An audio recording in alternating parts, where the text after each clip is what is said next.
ಇನ್ನು ನಿನ್ನೆ ಆದಂಥ ಬಸ್ ಅಪಘಾತ ಚಿತ್ರದುರ್ಗ ಹೈವೇಲೇನೋ ಅಪಘಾತ ಆಯಿತು. ಇದರಲ್ಲಿ ಸೀಬರ್ಡ್ ಬಸ್ನ ಚಾಲಕ ಆತ ಟ್ರೀಟ್ಮೆಂಟ್ ಅನ್ನ ಪಡಿತಾ ಇದ್ದ.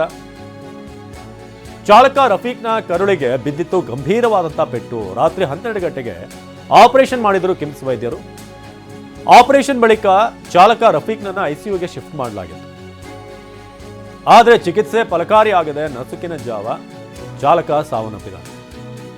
ಅಲ್ಲಿಗೆ ಈ ಕಂಟೈನರ್ನ ಚಾಲಕ ಹಾಗೆ ಬಸ್ನ ಚಾಲಕ ಇಬ್ಬರೂ ಕೂಡ ಘಟನೆಯಲ್ಲಿ ಸಾವನ್ನಪ್ಪಿದ್ದಾರೆ. ಒಬ್ಬ ವ್ಯಕ್ತಿ ಮಾಡಿದಂಥ ಎಡಬಟ್ಟಿನಿಂದ ಹೇಗೆ ನೋಡಿ ಇಷ್ಟು ಜೀವಗಳು ಹೋಯ್ತು. ಚಾಲಕ ರಫೀಕ್ ಕರುಳಿಗೆ ಬಿದ್ದಿತ್ತು ಗಂಭೀರವಾದಂಥ ಪೆಟ್ಟು. ನೋಡಿ ಅವರ ಫ್ಯಾಮಿಲಿ ಫೋಟೋನ ಕೂಡ ನೋಡ್ತಾ ಇದ್ದೀರಾ. ರಾತ್ರಿ 12 ಗಂಟೆಗೆ ಆಪರೇಷನ್ ಕೂಡ ಮಾಡಿದರು. ನೆನೆ ಕೂಡ ಮಾತನಾಡೋಕ್ಕೆ ಸಾಧ್ಯ ಆಗಿರಲಿಲ್ಲ ರಫೀಕಿಗೆ. ಅಷ್ಟರ ಮಟ್ಟಿಗೆ ಅವ್ರಿಗೇನೋ ಸಂಕಟ ಆಗ್ತಾ ಇತ್ತು, ನೋವಾಗ್ತಾ ಇತ್ತು. ಚಿಕಿತ್ಸೆ ಫಲಕಾರಿ ಆಗದೆ ನಸುಕಿನ ಜಾವ ರಫೀಕ್ ಸಾವನ್ನಪ್ಪಿದ್ದಾರೆ. ಮೊಹಮ್ಮದ್ ರಫೀಕ್ ಸೀಬರ್ಡ್ ಬಸ್ನ ಚಾಲಕ. ಸೊ ಮೃತರ ಸಂಬಂಧಿಕರ ಆಕ್ರೋಶವನ್ನು ಕೂಡ ಆಕ್ರಂದನವನ್ನು ನೋಡ್ತಾ ಇದ್ದೀರಾ. ಇನ್ನೊಂದು ಕಡೆ ರಫೀಕ್ ಮೃತದೇಹ ಅಲ್ಲಿ ಹಸ್ತಾಂತರ ಮಾಡಲಾಗ್ತಾ ಇದೆ. ಸರ ನಿನ್ನೆ ಆಪ್ರೇಷನ್ ದೊಡ್ಡ ಆಪ್ರೇಷನ್ ಐತಿ ಮಾಡ್ಬೇಕನ್ ಬೇಡ ಅಂತ ಕೇಳಿದ್ರಿ ಅವರು ಡಾಕ್ಟ್ರು. ನಾ ಏನಂದೆ ರೀ ಮಾಡ್ರಿ ಸರ ಅಂತಂದೆ. ಅವ್ರು ಏನಂದ್ರಿ ಆಪ್ರೇಷನ್ ನಾವು ಮಾಡ್ತೇವೆ ಆದ್ರೆ ಡೌಟು ಸ್ಕ್ಯಾನಿಂಗ್ ಮಾಡೋ ಮಟ್ಟ ಏನು ಹೇಳಿಲ್ಲ ಸರ್ ಅವರು. ಸ್ಕ್ಯಾನಿಂಗ್ ಮಾಡಿಂದ ಏನಂದ್ರಿ ಹೊಟ್ಟೆಗಿನ ಕಳ್ಳುಗಳು ಎಲ್ಲ ಬುಕುಣಿ ಆದಂಗೆ ಆಗ್ಯಾವು, ಎಲ್ಲ ಹಚ್ಚಗಾಗ್ಯಾವು. ಮತ್ತು ಅದಕ್ಕೇನು ಹೇಳಕ್ಕೆ ನಾವು ಈ ಡೌಟು ಸ್ಕ್ಯಾನಿಂಗ್ ಮಾಡೋ ಮಟ್ಟ ನಾವು ಏನು ಹೇಳಲ್ಲ, ಸ್ಕ್ಯಾನಿಂಗ್ ಮಾಡಿ ನಾವು ಹೇಳ್ತೀವಿ ನಿಮ್ಗೆ ಅಂದ್ರಿ. ಏನು ಮಾಡೋಣ ಸರ ಹೇಳ್ರಿ ಅಂತಂದ್ರಿ. ಸ್ಕ್ಯಾನಿಂಗ್ ಮಾಡಿಂದ ಅದೆಲ್ಲ ರಿಪೋರ್ಟ್ ಎಲ್ಲ ನೋಡಿರಿ ಅವ್ರು. ಹೊಟ್ಟೆಗಿನ ಕಳ್ಳೆಲ್ಲ ಕಪ್ಪಾಗ್ಯಾವಮ್ಮ, ಎಲ್ಲ ಬುಕುಣಿ ಆದಂಗೆ ಆಗ್ಯಾವು.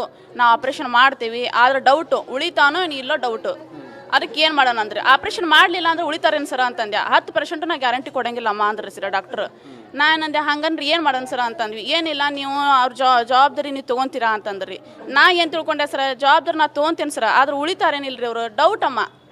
ನಾವೇನಂದ್ರಿ ಉಳಿದ್ರು ಉಳಿಬೋದಲ್ಲ ಅವರು, ಆಪ್ರೇಷನ್ ಮಾಡಿಂದ್ರೆ ಉಳಿಬೋದಲ್ಲ ಅಂತಂದು ನಾ ಎಲ್ಲ ಬರೆದು ಕೊಟ್ಟೆ ಸರ್ ಅವ್ರಿಗೆ. ಸಿಗ್ನೇಚರ್ ಎಲ್ಲ ಮಾಡಂದ್ರಿ ಮಾಡಿಕೊಟ್ಟೆ ಸರ್.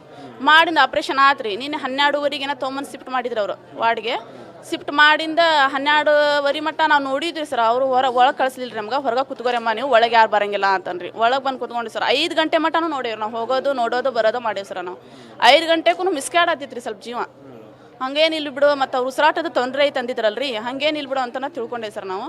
ಬೆಳಿಗ್ಗೆ 6:30ಗೆ ಡಾಕ್ಟ್ರ್ ಕರೆದು ನಮ್ಗೆ ಇಂಜೆಕ್ಷನ್ ಎಲ್ಲ ಟ್ಯೂಬ್ ಕೊಟ್ಟೆನಮ್ಮ, ಅವ್ರದ್ದೇನು ಉಸಿರಾಟ ಇಲ್ಲ ಮತ್ತು ಅವ್ರು ಡೆಡ್ ಆಗಿದ್ದಾರೆ ಅಂತಂದು ಹೇಳ್ಬಿಟ್ರಿ ಮೇಡಮ್. ಅದಕ್ಕೆ ಅವಾಗ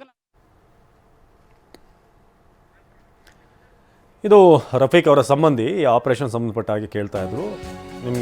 ನಿಮ್ಮ ಇದ್ರ ಮೇಲೆ ನಾವು ಮಾಡ್ತೀವಿ.